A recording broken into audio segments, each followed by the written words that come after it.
Welcome friends, welcome to our channel the academy. আজকে আমরা comparative ইংলিশের ভোকাব পার্ট নিয়ে আলোচনা করব। ভোকাব পার্টের যে বিভিন্ন রকম টপিক থাকে তার মধ্যে একটা কমন টপিক যেখান থেকে প্রতিটা এক্সামে কোশ্চেন্স আসছে সেটি হলো ওয়ান ওয়ার্ড সাবস্টিটিউশন। তো সেই ওয়ান ওয়ার্ড সাবস্টিটিউশন নিয়ে আজকে আমরা আলোচনা করব। তাই তোমরা যদি অ্যাসপিরেন্টস হয়ে থাকো এই ভিডিওটা তোমাদের জন্য খুবই এফেক্টিভ এবং ফ্রুটফুল। আশা করি তোমরা ভিডিওটি একদম স্কিপ না করে পুরোটা দেখার চেষ্টা করবে এবং এখান থেকে তোমরা অনেক কিছু জিনিস শিখতে পারবে এবং জানতে পারবে। তো এই ওয়ান ওয়ার্ড সাবস্টিটিউশন বলতে যেটা আমরা বুঝি সেটা হলো বাংলায় বললে বলা হয় এক কথায় প্রকাশ। যেমন ধরো যদি আমি একটি বাক্য লিখি যে এ person who is present everywhere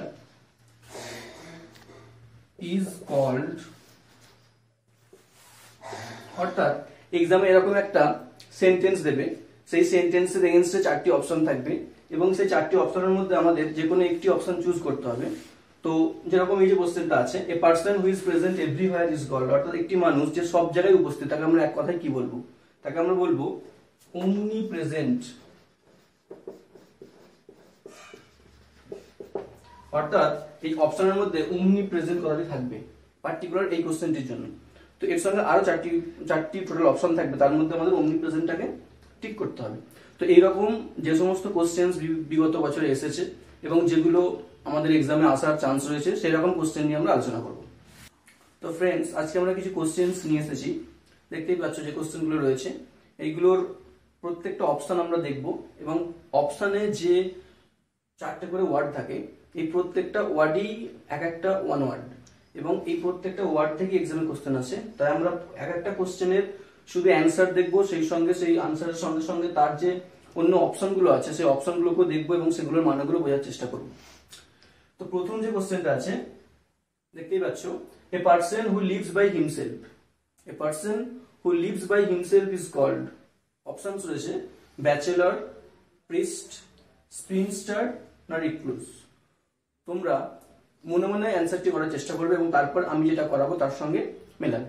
তো এই কোশ্চেনটা যদি আমরা বাংলায় দেখি কি হবে, a person who lives by himself অর্থাৎ একটি ব্যক্তি যে নিজের একাকী থাকতে পছন্দ করে, তার জন্য অপশন রয়েছে ব্যাচেলর, প্রিস্ট, স্পিনস্টার না রিক্লুজ।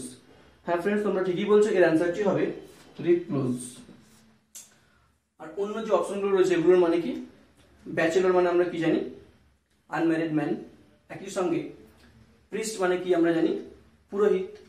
আবার স্পিনস্টার মানে কি? স্পিনস্টার মানে হচ্ছে আনম্যারিড ওম্যান, অর্থাৎ অবিবাহিতা মহিলা। একই রকম ভাবে আমরা যদি পরের কোশ্চেনে যাই কি দেখব, সেখানে রয়েছে ওয়ান হু বিলিভস ইন ফেট। ফেট মানে কি? এই যে ফেট, ফেট মানে হচ্ছে লাক, ডেস্টিনি, ফরচুন, যেটাকে বাংলায় আমরা বলি ভাগ্য। অর্থাৎ ওয়ান হু বিলিভস ইন ফেট অর্থাৎ যারা ভাগ্যে বিশ্বাস করে, যা কিছু আমার কপালে রয়েছে তাই হয়েছে, আমরা অনেক মানুষকে বলতে শুনেছি। তো তার জন্য অপশন রয়েছে বিলিভার, অ্যাগনিস্টিক, ফ্যাটালিস্ট, সায়েন্টিস্ট। তো আমরা এখানে কমন ওয়ার্ড রয়েছে সায়েন্টিস্ট, আমরা জানি সবাই সায়েন্টিস্ট মানে বিজ্ঞানী। তো এর জন্য যে অপশনটি কারেক্ট হবে সেটি হলো ফ্যাটালিস্ট, অর্থাৎ ফেট ফর ফ্যাটালিস্ট। ফেট মানে ভাগ্য, তার অ্যান্সার কি হচ্ছে ফ্যাটালিস্ট। অন্য যে অপশনটি রয়েছে বিলিভার মানে কি? যারা যে কোনো জিনিসকে বিশ্বাস করে।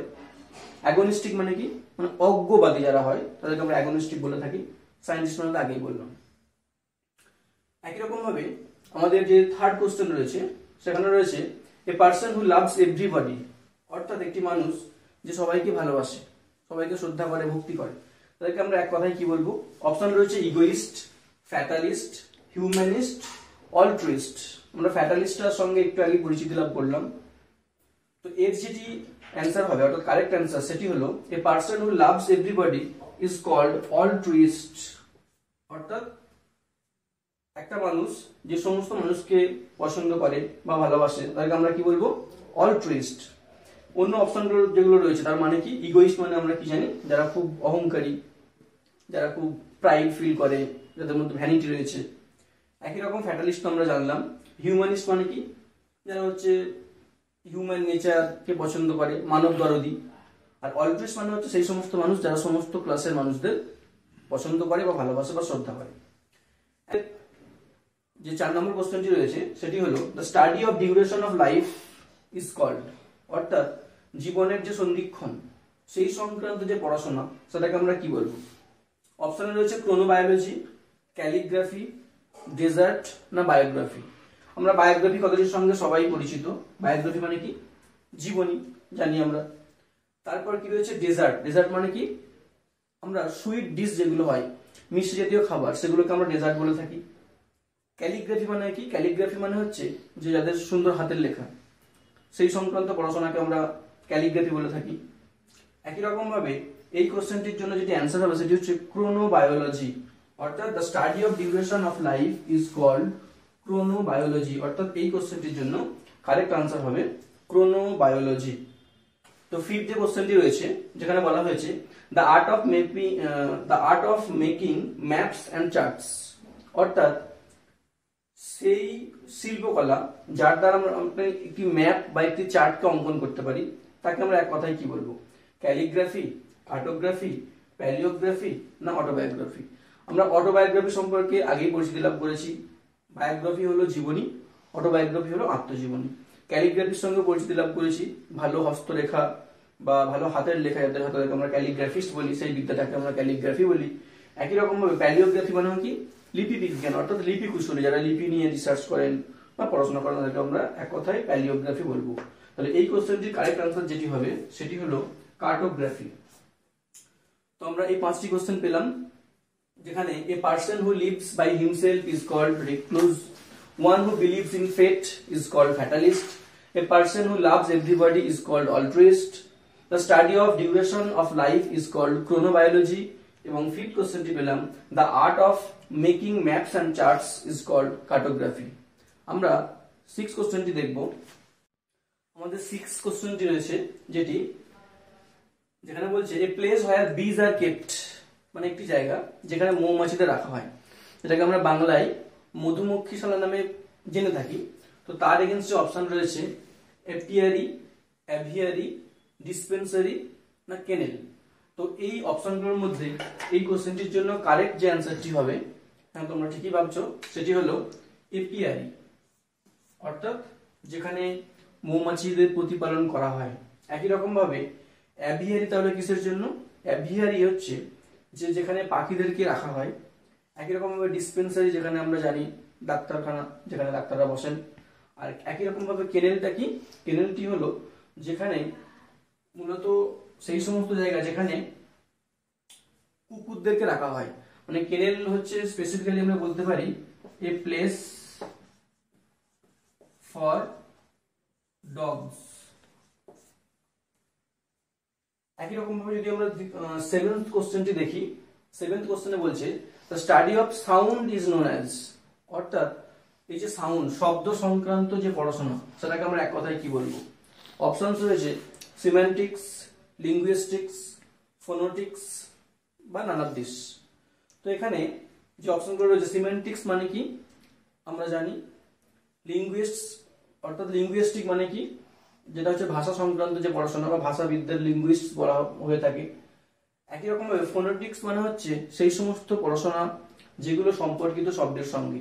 তাহলে এই 7th কোশ্চেনটির কারেক্ট আনসার হচ্ছে ফোনেটিক্স।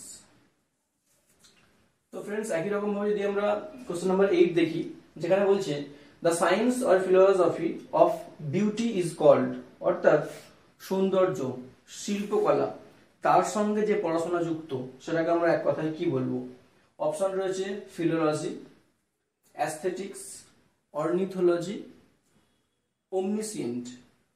তো এই কোশ্চেনটির কারেক্ট আনসারটি হবে অ্যাস্থেটিক্স, অর্থাৎ নান্দনিকতা, যেটাকে আমরা বাংলায় বলবো। এর এগেইনস্টে যে অপশনগুলো রয়েছে এগুলো বিভিন্ন এক্সামে আসে, যেমন ফিলোলজি। ফিলোলজি মানে হচ্ছে যে সেই সমস্ত পড়াশোনা যেখানে একটি শব্দের যে উৎস, সেই উৎস সম্পর্কে আমরা জানতে পারি।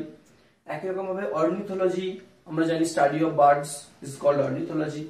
ওমনিসিয়েন্ট একটা মানুষ যে সব জানে, অর্থাৎ সব জানতা, তাদেরকে আমরা ওমনিসিয়েন্ট বলে অভিহিত করে থাকি। তো কোশ্চেন নাম্বার 9 যদি আমরা দেখি, যেখানে বলছে এ person who can speak many languages, একটা মানুষ যে অনেক ভাষায় কথা বলতে পারে, বহুভাষী, তাকে আমরা কি বলবো? তাকে আমরা ওয়ান ওয়ার্ডের ভাষায় বলবো লিঙ্গুইস্টিক্স, পলিগ্লট, ম্যাজিশিয়ান না অরেটর। আমরা ম্যাজিশিয়ান, অরেটর এই কথাগুলো খুবই প্রচলিত, যেগুলো আমরা শুনে থাকি। অরেটর মানে কি বক্তা, পাবলিক স্পিকার বলতে পারি আমরা। লিঙ্গুইস্টিক্স মানে কি ভাষাবিদ বা ভাষা সংক্রান্ত যে স্টাডিগুলো রয়েছে। একই রকম ভাবে এই কোশ্চেনটি কারেক্ট অ্যান্সার হবে পলিগ্লট, অর্থাৎ a person who can speak many languages is called polyglot. প্রত্যেকটি অপশন কিন্তু এক্সাম পারপাসে খুবই গুরুত্বপূর্ণ, এগুলো বিভিন্ন এক্সামে এসেছে বা আসতেও পারে। একই রকম কোশ্চেন নাম্বার 10 যদি আমরা দেখি, the study of birds is called, একটু আগে আমরা জেনেছি, জাস্ট রিভাইজ করবো। বলছে পোমোলজি, জুলজি, অর্নিথোলজি না এন্টোমোলজি। এই কোশ্চেন নাম্বার 10 যেটি অ্যান্সার একটু আগে আমরা বলেছি, যেখানে বলা হয়েছে study of birds is called ornithology. যেমন আমরা জানি ডক্টর সালিম আলীকে, যিনি একজন অর্নিথোলজিস্ট ছিলেন, পক্ষীবিদ ছিলেন, ভারতের বার্ডম্যান বলা হয়ে থাকে। তো এর এগেইনস্টে যে অপশনগুলো রয়েছে পোমোলজি, পোমোলজিটাও খুব ইম্পর্টেন্ট একটি টার্ম। পোমোলজি মানে কি দ্য স্টাডি অফ ফ্রুটস, অর্থাৎ যেখানে ফল সংক্রান্ত পড়াশোনা করা হয় সেটাকে বলা হয় পোমোলজি। জুলজি তো আমরা জানি।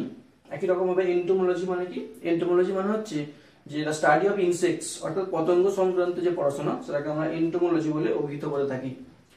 তো একই রকম ভাবে আমরা পরের কোশ্চেনটি দেখব। তো ফ্রেন্ডস, আমাদের কোশ্চেন নাম্বার 11 দেখো যেটি রয়েছে, সেখানে বলা হয়েছে stealing from the writing of others, অর্থাৎ যখন কোনো পার্সন কারোর লেখাকে কপি করে বা চুরি করে, তাদেরকে আমরা এক কথায় কি বলবো? বলছে আর্কিওলজি, প্ল্যাগারিজম, ইনস্যাটিয়েবল না অল্ট্রুইস্ট। তোমরা অপশন থেকে বুঝতে পারছো আশা করি কোনটা অ্যান্সার হবে। তো এই কোশ্চেনটার যেটা অ্যান্সার হবে সেটি হচ্ছে প্ল্যাগারিজম। এটাকে আমরা লিটারেরি থিপও বলে থাকি। অন্য যে অপশনগুলো রয়েছে দেখো, আর্কিওলজি মানে কি আমরা জানি প্রত্নতাত্ত্বিক, যেগুলো খনন করে আমরা পাই বা পাওয়া হয়েছে যেগুলো, সেই সমস্ত বিষয়। ইনস্যাটিয়েবল মানে হচ্ছে যেটাকে কখনোই সন্তুষ্ট করা যায় না। অল্ট্রুইস্ট মানে তো আমরা জেনেইছি আগে। কোশ্চেন নাম্বার 12 দেখো কি বলেছে, বলছে having more than one possible meaning. কোনো একটি অংশের বা কোনো একটি প্রশ্ন বলতে পারে, কোনো একটি জিনিস হতে পারে যার একের বেশি সম্ভাব্য মানে হতে পারে, অর্থাৎ কোনো একটাই 100% শিওর নয়, তার একাধিক মিনিং হতে পারে। সেই সমস্ত জিনিসকে আমরা এক কথায় কি বলবো? বলছে অ্যামনেসিয়া, অ্যামনেস্টি, অ্যাম্ফিবিয়ান না অ্যাম্বিগুয়াস। প্রত্যেকটি ওয়ার্ডেই কিন্তু বিভিন্ন এক্সামে আসা। দেখো এর জন্য যে কারেক্ট অ্যান্সার যেটি হবে সেটি হলো অ্যাম্বিগুয়াস, অর্থাৎ যার কোনো নির্দিষ্ট বা একটি মানে না হয়ে একাধিক মানে হতে পারে। অন্য যে ওয়ার্ডগুলো রয়েছে সেগুলো খুবই গুরুত্বপূর্ণ, যেমন অ্যামনেসিয়া, অর্থাৎ কি লস অফ মেমোরি। যখন মানুষের মেমোরি লস হয় সেটাকে আমরা এক কথায় অ্যামনেসিয়া বলতে পারি। একই রকম অ্যামনেস্টি, অ্যামনেস্টি মানে কি ক্ষমাপত্র বা সাধারণ ক্ষমা, যেগুলোকে আমরা বলে থাকি। একই রকম ভাবে অ্যাম্ফিবিয়ান, অর্থাৎ কি যারা জলেও থাকে আবার স্থলেও থাকে, উভয়চর। তো একই রকম কোশ্চেন নাম্বার 13 বলা হয়েছে a book or a work of art whose author is not known.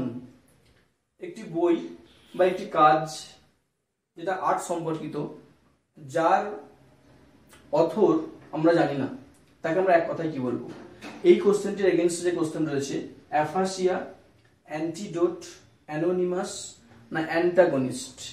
তো এই কোশ্চেনটির যে অ্যান্সার যেটি হবে সেটি হলো অ্যানোনিমাস, অর্থাৎ এ বুক or a work of art whose author is not known is called anonymous writer.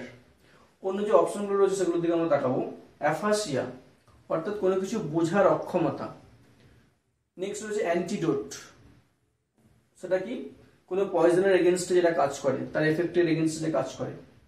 Anonymous তো পেলাম আমরা। অ্যান্টাগনিস্ট, আমরা দুটো টার্ম পেয়ে থাকি লিটারেরি ওয়ার্কের ক্ষেত্রে, একটি হলো অ্যান্টাগনিস্ট আর একটি হলো প্রোটাগনিস্ট। প্রোটাগনিস্ট মানে হচ্ছে হিরো, অ্যান্টাগনিস্ট মানে হচ্ছে ভিলেন। একই রকম ভাবে কোশ্চেন নাম্বার 14 যখন আমরা দেখবো, সেখানে রয়েছে a government by one person, অর্থাৎ একটি সরকার যখন কোনো একটা মাত্র ব্যক্তির দ্বারা পরিচালিত হয় তখন সেই অবস্থাটাকে আমরা কি বলবো? অ্যাভারিয়াস, অটোক্রেসি, ব্যাংক্রুপ্ট না ডেমোক্রেসি। দেখো এই সরকার, এখানে একটি ওয়ার্ড রয়েছে ক্রেসি। এই যে ক্রেসি, ক্রেসি মানে কি তন্ত্র। তোমার ডেফিনেটলি এই দুটির মধ্যে একটি উত্তর হবে। ডেমোক্রেসি মানে কি গণতন্ত্র, যেমন India is a democratic country. একই রকম ভাবে অটোক্রেসি মানে কি যেখানে একটি মাত্র সরকার দ্বারা দেশ বা রাজ্য পরিচালিত হয়, তাহলে a government by one person is called autocracy. তো এই কোশ্চেনের জন্য প্রথম যে অপশনটি রয়েছে অ্যাভারিয়াস। অ্যাভারিয়াস মানে কি গ্রিডি পার্সন, যারা লোভ যাদের মধ্যে রয়েছে বা লাস্ট কাজ করে যাদের মধ্যে। একই রকম ব্যাংকরূপ মানে কি, ব্যাংকরূপ মানে হচ্ছে যে দেউলিয়া, যেটাকে আমরা বাংলায় বলবো, যেখানে মানুষ তার ঋণ শোধ করতে পারে না, এরকম কন্ডিশন। ডেমোক্রেসি তো আমরা আগেই জানলাম, গণতন্ত্র। কোশ্চেন নাম্বার 15 যেটা রয়েছে সেখানে বলেছে এ place where animals R killed for food. একটা স্থান যেখানে পশুদেরকে হত্যা করা হয় খাবারের উদ্দেশ্যে। তো তার জন্য অপশন রয়েছে অ্যাবট, অ্যাবিয়েটর, অ্যাব্রিভিয়েশন, অ্যাবডিকেশন। তো প্রত্যেকটি ওয়ার্ডই কিন্তু গুরুত্বপূর্ণ। তো এই কোশ্চেনটির যে অ্যান্সার যেটি হবে a place where animals are kill for food, যেটাকে আমরা বাংলায় কসাইখানা বলে থাকি, সেটি হলো অ্যাবিয়েটর। তো ফ্রেন্ডস, এই কোশ্চেনটির যে অন্য অপশনগুলো রয়েছে যেগুলো আমাদের এক্সাম পারপাসে খুবই গুরুত্বপূর্ণ। অ্যাবট, অ্যাবট মানে কি, আমাদের যে মঠ হয়, মঠ যেগুলো হয় তার যে হেড থাকে তাকে আমরা বলবো অ্যাবট। একইভাবে অ্যাব্রিভিয়েশন, আমরা জানি অ্যাব্রিভিয়েশন মানে কি কোনো কিছু শর্ট ফর্ম, যেমন এমএলএ, যেমন এমপি, যেমন এফআরসিএস ইত্যাদি। একই রকম অ্যাবডিকেশন, অ্যাবডিকেশন মানে কি কোনো কিছুকে গিভ আপ করা, কোনো কিছুকে ত্যাগ করা। তো ফ্রেন্ডস, আজকে আমরা 15টি কোশ্চেন নিয়ে আলোচনা করলাম, কিন্তু অ্যাকচুয়ালি 15টি কোশ্চেনের মধ্যে 60টি অপশন ছিল, যে 60টি অপশনকে আমরা ডিসকাস করলাম, অর্থাৎ 60টি বিভিন্ন ওয়ার্ড আমরা যার সঙ্গে পরিচিতি লাভ করলাম, যেগুলো বিভিন্ন এক্সামে ঘুরিয়ে ফিরিয়ে আসে। তো আশা করি তোমাদের এই ভিডিওটি ভালো লেগেছে। ভিডিওটি ভালো লাগলে অবশ্যই সাবস্ক্রাইব করবে আমাদের চ্যানেলটি এবং অবশ্যই শেয়ার করবে। তো ফ্রেন্ডস, তোমরা একই রকমভাবে আমাদের সঙ্গে থাকবে। Thanks for watching.